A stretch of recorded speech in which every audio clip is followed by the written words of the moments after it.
On est passé de la lutte de classe où le combat entre le patron et les ouvriers se faisait au grand jour dans un face-à-face transparent.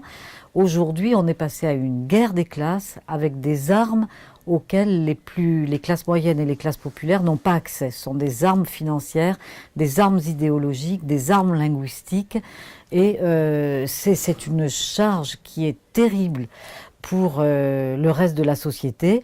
Et donc, Michel et moi, nous avons vraiment décidé d'être des lanceurs d'alerte de l'intérêt public, de vraiment donner à voir, en tapant un grand coup sur la table, de donner à voir les résultats de 30 ans d'enquête dans la classe dominante. Il faut changer la classe politique, changer de système économique. Celui-ci est basé sur le vol du travail d'autrui. Il est basé aujourd'hui, dans cette phase néolibérale, sur la spéculation.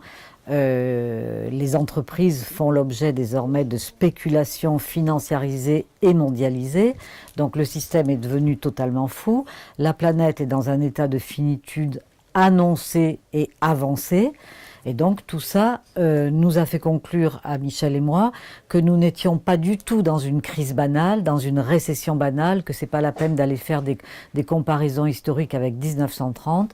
Ce que nous sommes en train de vivre et ce que nous aurons à vivre est quelque chose de beaucoup plus alarmant.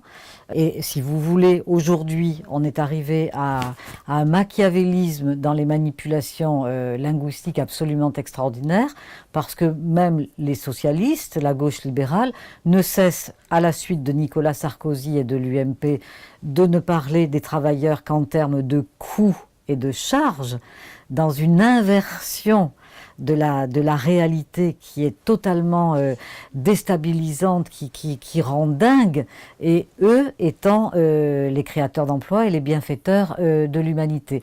Donc si vous voulez, parmi les immenses et nombreuses propositions que nous faisons, une essentielle, c'est évidemment qu'on ne parle plus du coût du travail. Moi, je rends hommage aux travailleurs. Ils doivent être payés au moins avec un SMIC à 1 700 €, avec les 35 heures, avec le temps de respirer au moment de la retraite, les possibilités de se soigner. Et la seule chose qu'il faut taxer, c'est le capital, c'est les dividendes des actionnaires. C'est pas du tout normal. Les derniers chiffres que j'ai en tête, c'est de l'INSEE. En 2007, les dividendes des actionnaires ont représenté 196 milliards d'euros, alors qu'en 1999, ils ne représentaient que 46 milliards. Donc si vous voulez, il y a une augmentation de la part du gâteau à la faveur du capital qui est disproportionnée par rapport au travail. Et ça, il faut absolument l'inverser. On nous dit que le livre est vraiment trop sombre et trop dur, mais notre démarche est de faire connaître, de faire apprécier à son juste niveau cette violence. C'est-à-dire qu'il ne s'agit pas de s'en arrêter là, mais il s'agit de savoir à quoi on a affaire, que l'ennemi est vraiment extrêmement puissant. Ça apparaît déterminé, mais que si on ne le sait pas et si on ne le dénonce pas, il n'y aura aucun changement. Et aujourd'hui, c'est la partie négative du gouvernement actuel, c'est une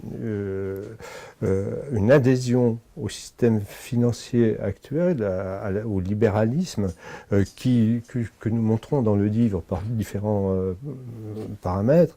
Elle est évidente pour une grande partie du gouvernement actuel, et ce gouvernement n'est pas celui qui pourra changer vraiment quelque chose. Il pourra coller des rustines ici et là pour que ça n'explose pas, mais c'est tout.